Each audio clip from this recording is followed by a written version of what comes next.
So 3 years ago, I got the chance to work with one of the best organizations in sports. I got the chance to work with some of the most creative people that I've ever met. Honestly, I've had the time of my life.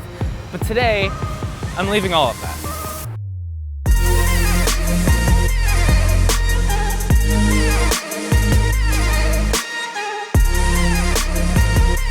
So, when I was younger, I used to make stupid videos with my friends. We would just run around and goof off and record it. And really, there was no point to it. It was just fun.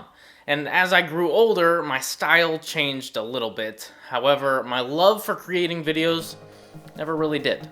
So as I got older, I got the opportunity to actually be a committed volunteer at my church and make videos for the kingdom. So that meant making promotional videos or testimonial videos or baptism videos, stuff like that.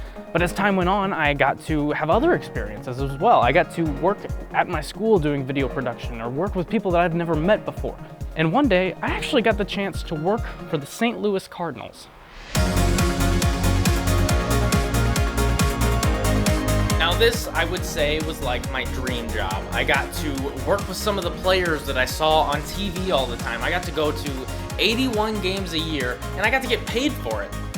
I got to make videos, which I still love doing. And it just happened to be for 3.4 million fans every single year. But eventually, I felt this call to do more. I felt like I needed to do more. While yes, this was my dream job and I got to see my work on a big video board and in front of so many fans, that's great and all, but I felt like I was created with a purpose, right? So doesn't that mean I need to create with more of a purpose? So I had this idea to go back to my roots and start creating videos for church. And it started with my church, and then I was like, why am I sticking to just inside my church walls? Why can't I help churches around the world? So I started a YouTube channel that was all focused on answering some of the questions about video production and graphics that I got the most, because my goal was to help as many churches as I could. What that YouTube channel ended up morphing into is creating this business that's all focused on helping other churches. And I loved what I was doing, and I felt like this is exactly where God wants me, and I'm using my talents and abilities that He created me with to glorify Him and use it to grow His kingdom. The only thing is, I was getting so tired. I would work minimum 40 hours a week for the Cardinals. But when the team was in town, I would work 60, 65 hours a week for the Cardinals. So then I would come home and I would start pursuing this business that I felt like God was calling me towards. And it just got exhausting because I felt like I was always going through this endless cycle of work. And I felt like I always had to explain to my wife why I'm working so much. And she was being super understanding, but I knew it was tough on her and it was really tough on me. And honestly, it was tough on both of us in our relationship.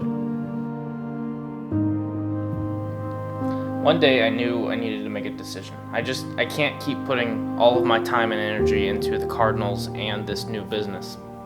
But I had to weigh those pros and cons. With the Cardinals, I mean, it's my dream job, and I get all these cool opportunities. But the big thing is, I know that I'm going to take home a paycheck. I know that the lights are going to stay on. I know that me and Becca are going to be comfortable. But with this new business, I feel like that is my purpose. That's where God is calling me. But I don't know that I'm going to take home a paycheck. I don't make a lot of money with this business. At least not yet. I don't know that we're going to be comfortable. And that, while I know you just got to trust God, that's a tough thing to wrestle with. So that was something that me and Becca really had to pray about. If I did quit my job, I knew that it would take a leap of faith. Faith that God would provide that income necessary to pay those bills.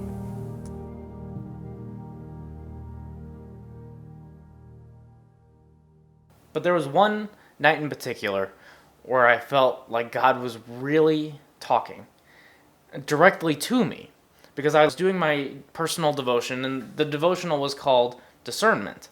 The devotion focused on Romans 12:2. It says, "Do not conform to the patterns of this world, but be transformed by the renewing of your mind, and then you will be able to test and approve what God's will is, His good, pleasing, and perfect will." Okay, God, So I start digging. I know that in order to know what God's will for my life was, I need to dig into prayer, dig into devotionals, and listen to sermons. And as I kept doing it, it just seemed more and more obvious that God was talking to me. There just happened to be sermons on entrepreneurship or faith or taking a leap of faith. Like, that really didn't seem like a coincidence. I felt like I need to be paying attention to what God is saying right now.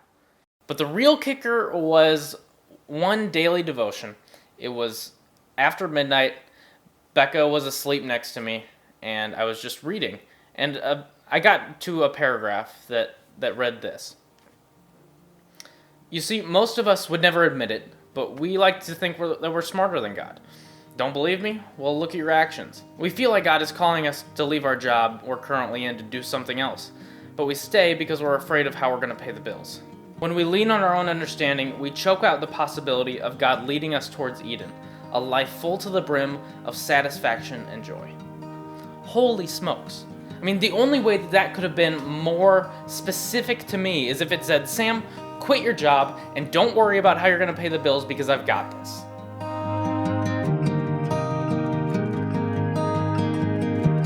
It was right then and there that I made the decision. My eyes started welling up, I started crying, but I said, God, I trust you. I don't know what the next year, 2 years looks like, but I trust that you've been preparing me for this since I was a little kid, making dumb little videos. With video becoming more and more popular in this digital age, it's my mission to help the church create better video content. And not even just my church, but the church as a whole. And here's what I know. I know that this story isn't over yet. But what I don't know is what the next chapter looks like. I have no idea. But what I want to do is I want to take you on this journey with me, this journey of reaching the lost through media. Your church staff works so hard every single week to preach the gospel and reach the unchurched. But here's the sad reality. People are not searching for your church. They're just not. But here's what I can promise you. Well done video and graphics will at least get people to pay attention. Because you've got a story to tell. Your church's story, your congregation's story, and the story of Jesus' life, death, and resurrection. It's my mission to help you tell that story. This is Smart Design. So guys, before we sign off on this video, I just want to say thank you. I want to say thank you for listening to my story here, but also just thank you for your support and thank you for the prayers. I mean, I really do appreciate it and I really do feel it. It means a lot. If you want to support what we are doing here at Smart Design and the mission that we have, there's a couple different ways you can do that. You can subscribe on YouTube, but there's another way you can do it. We also have t-shirts that you can check out. It's all about being created with a purpose so that we can create with more of a purpose. So if you want to check out that t-shirt, you can go down to the description and hit that link, or if you're on YouTube, click right here. If you want to watch more videos on this channel, go ahead and click right here. Guys, again, thank you so much, and we will talk to you in the next one.